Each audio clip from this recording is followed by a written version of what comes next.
thank you so much for the invitation to come speak with you and all the hospitality you show me. So thank you very much.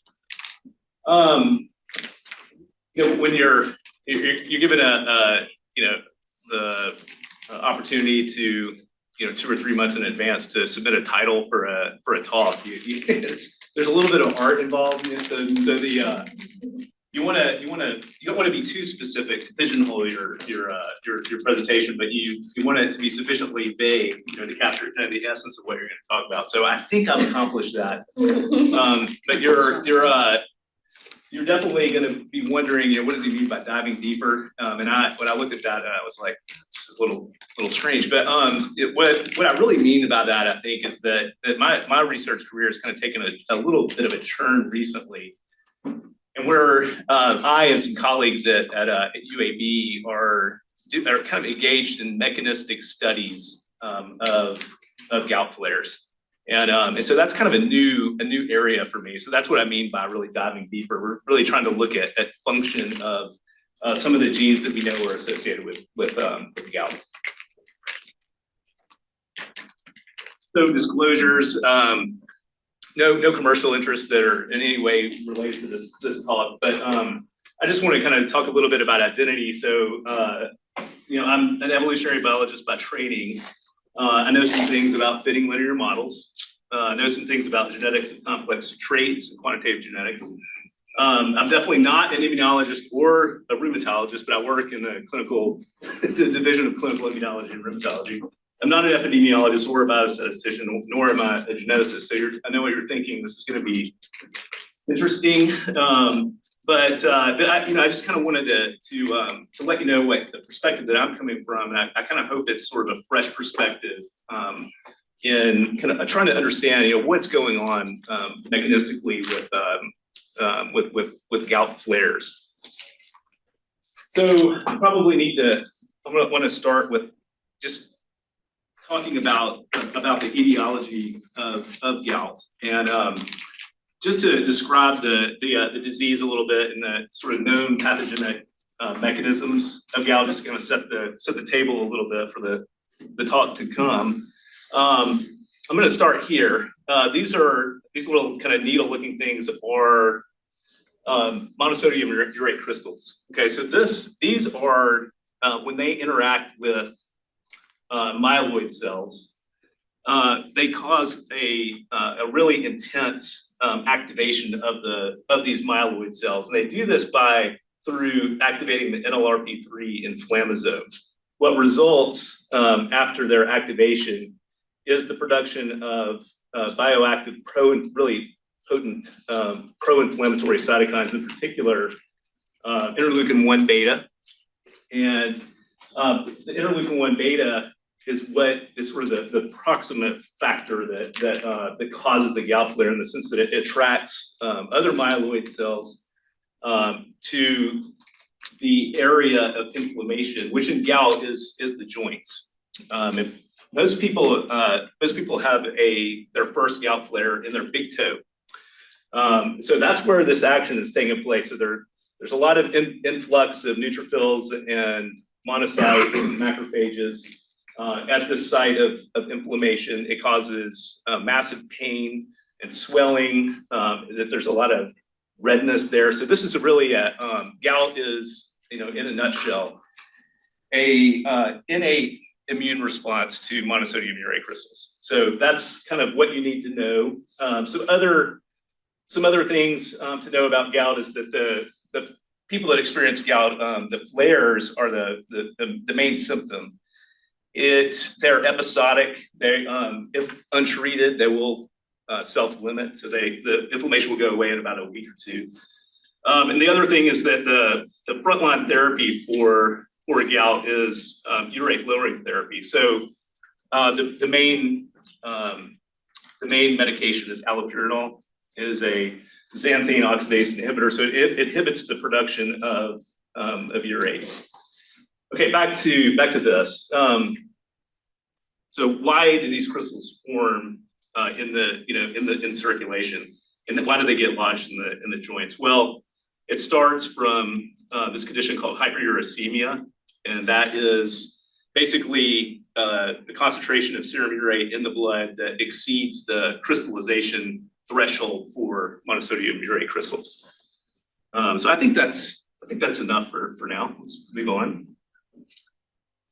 So when I tell people that I study gout, especially peer reviewers, they're like, why? This disease is manageable.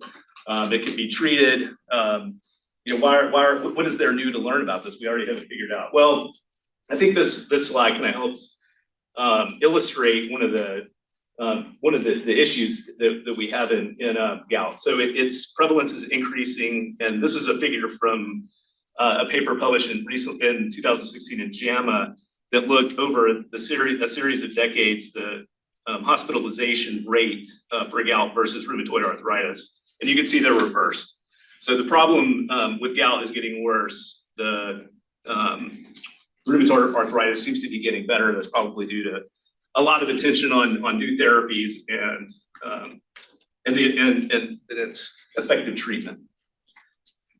Excuse me, are this hospitalization data or this diagnosis incidence data? It's hospitalization data. Okay. Yeah. Oh, yeah. Okay. Okay. So gout is also associated with cardiovascular disease. So this is a very recent paper in JAMA, and one of the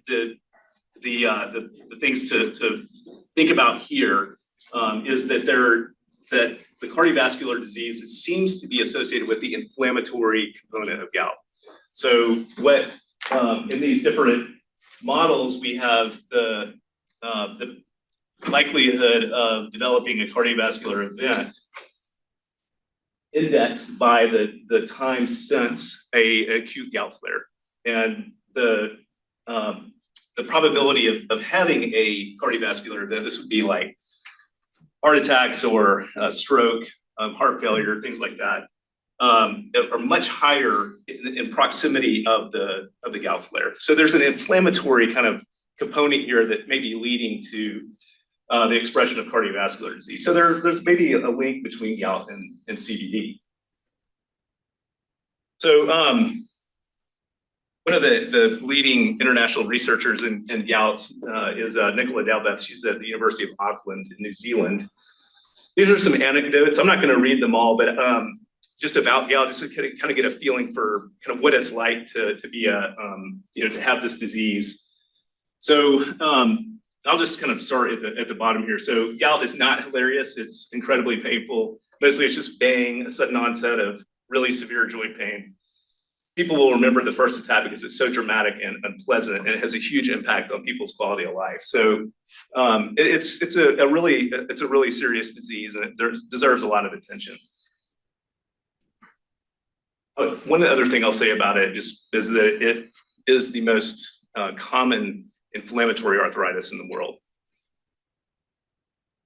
So this brings us to the outline of my talk. So what I'm first going to do is talk about the evolution of an enzyme that's really important called urate, and in particular in higher primates. And then I'll move to talk about some studies I've been involved in, and actually that co-authored with a lot of people in this room on epidemiology and associated comorbidities of gout. Then some select GWAS results and some work that we've done with genetic epi.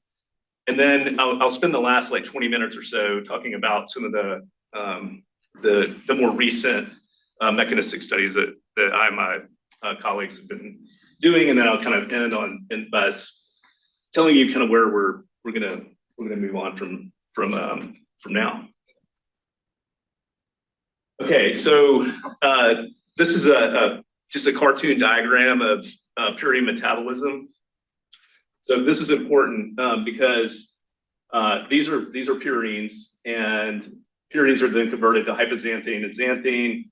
There's an enzyme called xanthine oxidase that converts xanthine and hypoxanthine to uric acid. Well, in human beings and other higher primates, this is the final end product of purine metabolism in humans. So most domains of life, they have there's there's a functional uricase gene that then uses uric acid as a substrate and converts it to allantoin. So this is really why human beings have an issue with gout. And animals that have a functional uricase gene have almost like 10 to 100 times lower concentration of uric acid in the blood. So what I've shown here is a phylogeny of the uricase gene. This is from a paper published in 2002. Shown here in this upper clade these are basically showing the higher primate or hominoid taxa that have a non-functional urate oxidase gene. The ones in the bottom, these primates have a functional urate oxidase gene. So the question is like, well, where did this gene become non-functional over time? And the first mutation occurred here. It's a stop codon mutation from arginine to a stop codon in the ancestor of these four higher primate species. So this happened like 20 million years ago. And what's shown just above these lines are the rates of synonymous to non-synonymous mutations in the uricase gene in these two different clades. And so there's basically a proliferation of non-synonymous mutations in the higher primate taxa, which lack a functional urate oxidase gene. So we're sort of relaxation of purifying selection there. So here's a more recent paper published in PNAS on uricase evolution. The focus here was on enzymatic activity. So, but this was basically throughout the entire mammal lineage. So we have here in gray the taxa with a non-functional uricase gene. What these people did was they basically resurrected the polypeptide sequence of ancestral uricases and then tested their activity in an in vitro environment. And they showed that over time, that it's shown this kind of purple numbers, the enzymatic activity of uricase declined. And you can see that it's basically nothing here after this codon 33 stop codon evolved. So another interesting kind of thing is that multiple mutations have occurred subsequent to this stop codon mutation, and there was an independent evolution of a stop codon in the given lineage here. So that's pretty interesting because this loss of function or pseudogenization is an example of convergent evolution. And this convergent evolution immediately suggests a role for natural selection.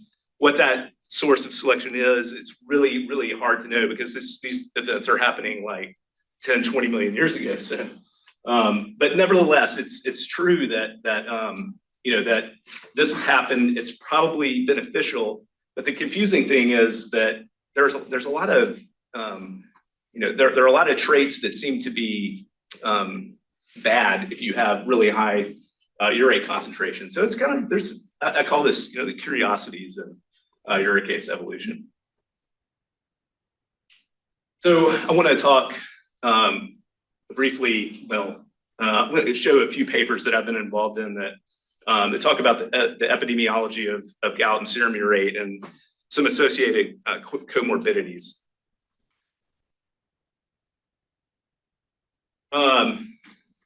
The first one is going to look familiar to a few people in here. So this is a paper that was published in Arthritis Research and Therapy in the 2018, and Gustavo is the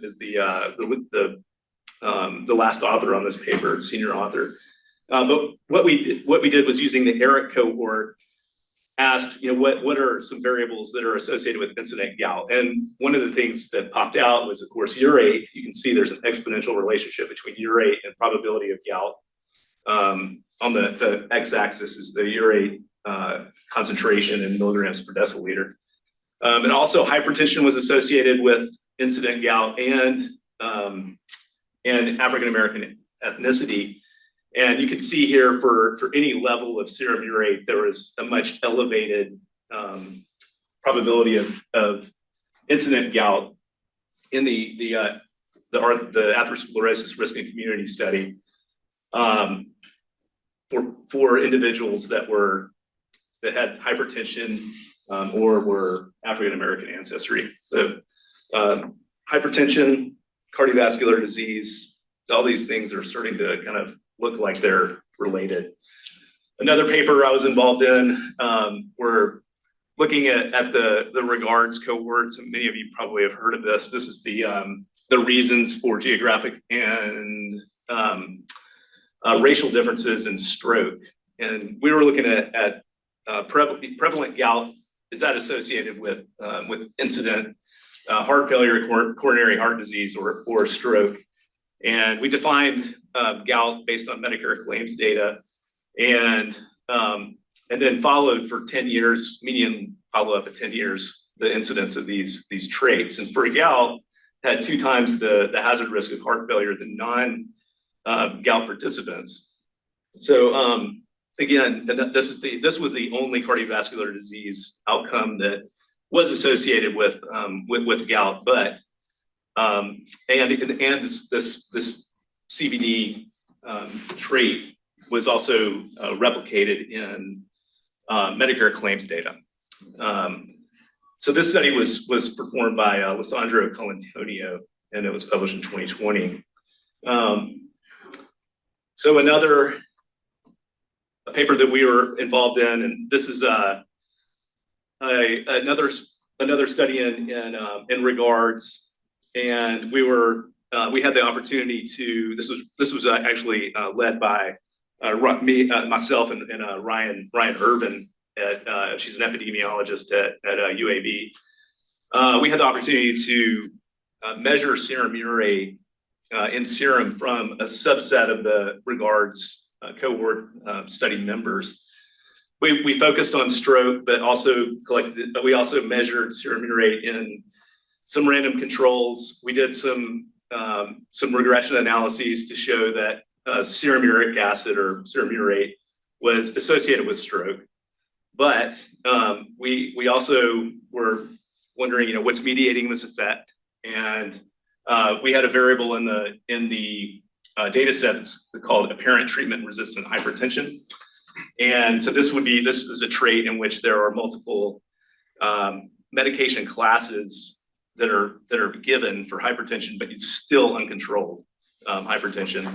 When that was included in the model, it totally obviated the effect of urate on stroke. So it kind of suggested that this variable of apparent treatment-resistant hypertension was associated with uric acid, and it actually was. In a follow-up study published, we found that there was an association between apparent treatment-resistant hypertension and hyperuricemia. So what do we find? Gout and hyperuricemia is associated with hypertension, other cardiovascular disease, heart failure, and stroke. And a number of other comorbidities that I haven't talked about.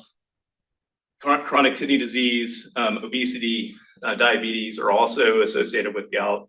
And really what I want to do now is kind of talk about some genetic epidemiology results from this sort of constellation of characters. So the association with cardiovascular disease, is there evidence for causality or? Yeah, I mean, from like Mendelian randomization or something. I mean, true causality. Yeah. So are there any trials? There is an interesting study in now would this really be causal? I was trying to think. There's a anti-interleukin-1 beta clinical trial that was done. So they were asking, does this help cardiovascular disease outcomes? The one thing that they noted was when they gave this it was a very large trial. I think it was a canakinumab or something. I can't remember exactly what agent was, but the one thing that they did find was that a reduction in the probability of gout. If people on this medication had reduced probability of getting gout. Now, whether that's evidence of causality, maybe not, but I think it kind of shows a link between inflammation, gout, and cardiovascular disease. So the next paper I want to kind of tell you about is actually, I think I'm gonna skip over this one real quick and move on to Alexa's study. So this was a really fun paper for Anna and Alexa and me, and we were really interested in what are the genes that are associated with a pair of traits that are related, and that's estimated glomerular filtration rate and serum urate. So using a multi-trait Bayesian model, we computed the genetic correlations of specific chunks of the genome across the entire genome, and then asked, where do we find significant covariance between EGFR and serum urate, and can we sort of get a sense for what genes those chunks of the genome are implicating. So one thing I want to point out is that the phenotypic correlation of urate and EGFR is negative. So if you have really poor kidney function, you probably have really high urate. The overall genomic correlation is negative, which we confirmed, and then so because of that, we would predict that by and large the genetic correlations that we estimate in chunks of the genome would also be negative. So these are Alexa's results, and I don't know. I'm sure she's presented that in formats like this before, but so I'll be brief. But in general, the majority of genes did exhibit this negative covariance as expected, but there were a handful of genes that were associated with simultaneously increasing urate and increasing EGFR. So that's kind of interesting, that what is it about those, what is it about those genes that are contributing to worse, better kidney function and higher urate? It's just weird. So anyway, I thought that's really cool because some of the loci that popped up are A1CF, LRP2, and GCKR. And so these are really interesting candidates for discovering functional mechanisms that may increase serum urate and improve kidney function.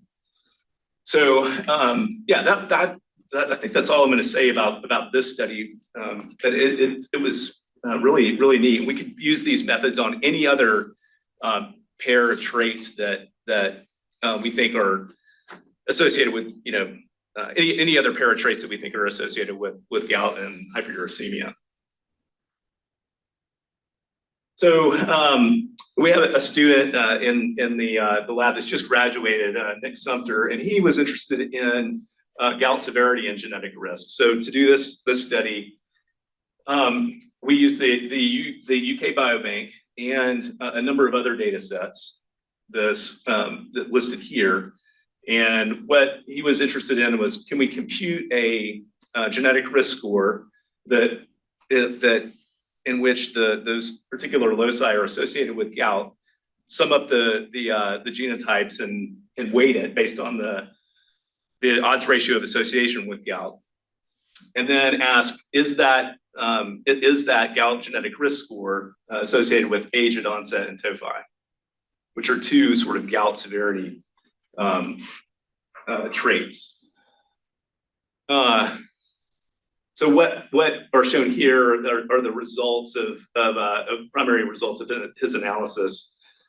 The genetic risk score that he calculated was associated with earlier age of onset of gout, which is quite interesting. So every every unit increase in the GRS was associated with a reduction in the age at gout by over 3.5 years. So that it was quite a striking effect that he showed, but it's only present in European males, not females, but in Polynesian data,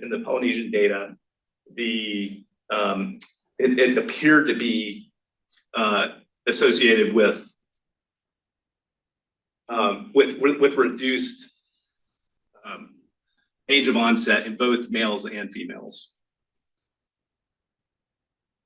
So the next study, I want to kind of highlight a few, just a nugget of information from Tanya Major and Tony Merriman's large gout GWAS. So this was 120,000 gout cases, and most of the data came from 23andMe, and a number of other cohorts. It's a multi-ethnic cohort. So one of the questions is so we know that that serum urate is causally associated with gout, and it's no surprise that some of the largest effect genes on gout are also genes for serum urate. But one of the things that we don't know a lot about is like what are the genes that are sort of associated with the inflammatory phenotype of gout. And Tony and Tanya worked on this problem in their GWAS, and they kind of cast a large net for the genes that were identified as GWAS loci for their gout GWAS, and then also EQTLs, genes that were associated with gene expression, and then they were like, okay, are these genes like methyl QTLs? Are the variants that are associated with with gout, are they also methyl QTLs? Is there any evidence that these control expression in monocytes and things like that? So kind of inflammatory type characteristics. And they also prioritize these genes with transcription start sites. Are they closest to the lead gout-associated SNP? Is there evidence from activity by contact for regulation of expression by an enhancer? Do the genes contain a strong missense causal variance? And what resulted from their prioritization scheme was 117 genes, and the strongest gene that came from their analysis was FADS2, and this is a fatty acid desaturase that's involved in lipid metabolism. So there's an interesting candidate gene that came out of there that's probably associated with inflammation that is a gout GWAS locus. So moving on to the last part of my talk, which is the mechanistic studies that we've been doing in the lab. So just to start this off, I want to point out the NLRP3 inflammasome, because it's kind of the important one of the important sort of pathobiology of gout flare. So what is it? The NLRP3 inflammasome is sort of an innate sensor of danger molecular patterns and pathogen associated molecular patterns. When there are two signals, there's a ligand toll-like receptor interaction that causes upregulation of the NF-kappa B pathway and transcription of inflammatory cytokines such as interleukin-1 beta. There's a second signal, and there are a host of factors that can trigger this. One of those being monosodium urate crystals. It causes the formation of the NLRP3 inflammasome. When that is formed, then it can cleave pro-IL-1 beta into bioactive IL-1 beta, and then that's what triggers the downstream response in the flares. So what we have done, and this is through a grant that's funded by NIAMS, is to basically kind of simulate the activity of those cells in an in vitro environment. So what we've done is collect samples of blood from people in the University of Alabama at Birmingham's gout registry. So by blood draw, and we take those to the lab and isolate mononuclear cells and then plate them in a cell culture system. And then we treat them with sort of gout-specific stimuli. So this is lipopolysaccharide, so it's like a bacterial kind of pattern. And then here are the crystals. And so what we do in this is take replicates and stimulate them with either of those two stimuli or the combination, and then follow the activity of the cells over time, and we collecting RNA so that we can like transcriptionally phenotype these cells in response to these gout-specific stimuli. So that's kind of the setup. So back to FADS2, consistent with the role for FADS2 and gout. So the risk allele associates with increased expression of FADS2 in the blood. This is from prior published research. It's associated with increased circulating cytokines, and it's also, if you inhibit FADS2, you sort of dampen inflammation. And so what I just kind of want to show you, we've done, I should say that we've collected this RNA and we're about to have it sent to Hudson Alpha for RNA-seq. But we have been able to, with quantitative real-time PCR, look at a few individual genes that we're interested in. So what does FADS2 look like in our system? Okay, so that's shown here. And so here are our 4 treatments. So we have a control, which is just unstimulated. We have LPS alone, monosodium urate crystals alone, and then the combination. What's on the y-axis is the log fold change from the delta CT method, and then on the x-axis is time of sampling. So we sampled at 1 hour, 2 hours, 4 hours, 8 hours, 16 hours, and then 24. So we had 6 time points. And we fit a linear mixed model to this data, looking at time-specific individual effects, and then also whether or not there was a main effects of the treatment and the time and the interaction, and those were fixed effects in the model. You can kind of see, looking at these patterns, there's not a real strong evidence of interaction of the treatment with time. But if you look at these 2 treatments, it looks like slightly increased expression of FADS2, and that's shown here in this sidebar plot here. So we have in the crystal stimulated treatments, increased mean fold change of FADS2 relative to the LPS or the unstimulated treatments. So again, this is kind of consistent with the results that we're getting from the GWAS and from the published literature, that this seems to be inflammatory. So what I show here is interleukin-1. This is interleukin-1 beta, and in this case, what we have is higher expression of IL-1 beta in treatments that are associated with LPS, and this is consistent with I show this really to show that this is kind of consistent with the model, the 2-step model of our of the activation of the NLRP3 inflammasome. When the first step of the activation is a priming step that causes transcription of interleukin-1 beta, and that's shown here in these 2 treatments. It is way increased. So we're definitely activating these cells in the in vitro environment. So the last candidate gene where we're diving deeper is that I want to show today is TMIM176B. So the question is this the causal locus for inflammation and gout? And It's an interesting gene because it's underexpressed in gout cases relative to non-gout controls in a whole blood RNA-seq study that we've done.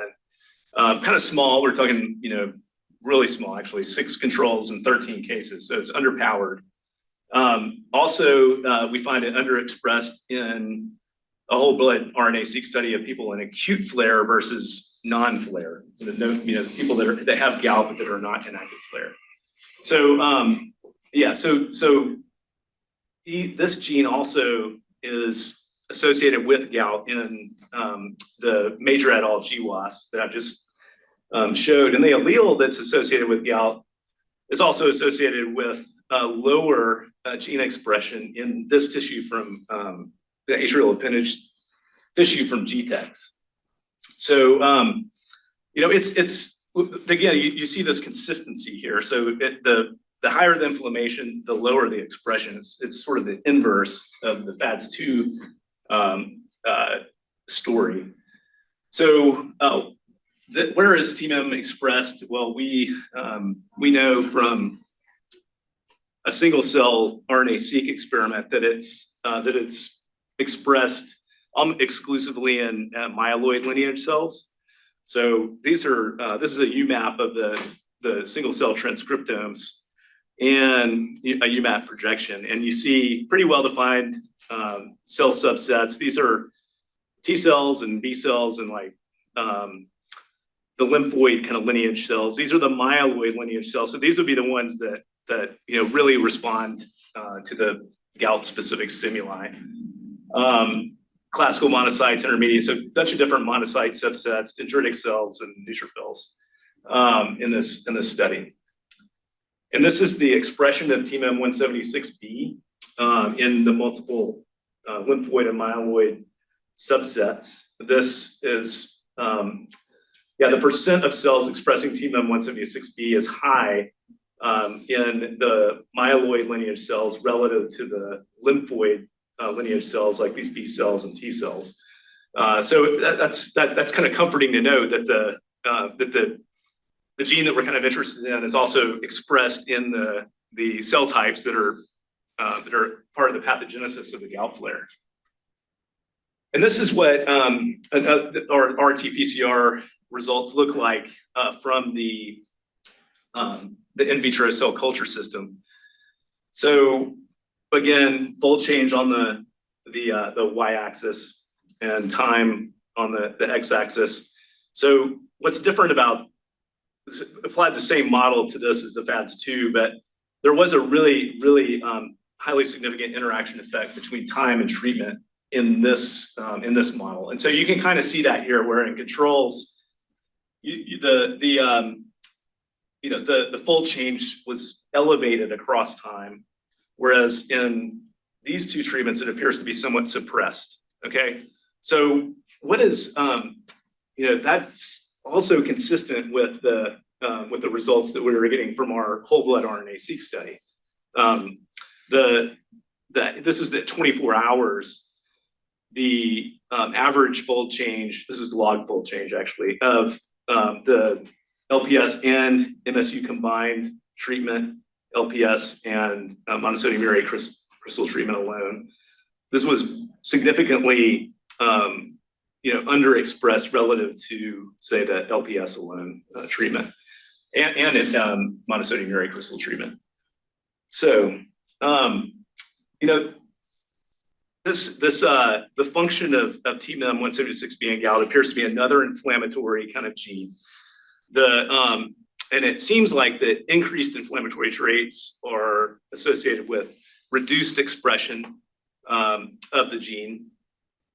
The activation of the cells in the monosodium urate crystal treatments drives down expression, but we still can't make a clear link, a causal link between the NLRP3 inflammasome and the expression of this gene, because the crystal stimulation alone doesn't activate the NLRP3 inflammasome.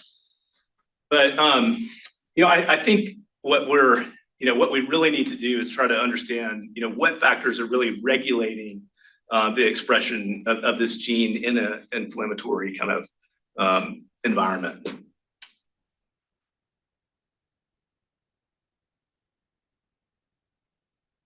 Yeah, so I'm just about to wrap up here. Just to tell you briefly, just some current projects and grant proposals that we're involved in. So one of the big critiques we get from the NIH study sections is that we're not actually studying the activity of these cells, in the affected joints. And so one of the things we're trying to do now is it's a big lift, but to try to study the expression of these genes, from samples of synovial fluid, which is the fluid that's in the affected joints. We also are involved in a gene expression and gout flare study from people in a clinical trial. Another collaboration I have with Anna is a regulatory RNA and gout study. And so perhaps I think asking, maybe the next step is to ask how these microRNAs may be regulating TMEM176B, FADS2, things like that. And we're also interested in prediction problems, and I know there's a lot of interest in that here too. But that's kind of where we stand. And what I want to just end with some acknowledgements, all the amazing people that I work with, and then some of our funding sources. But I'd love to take some questions.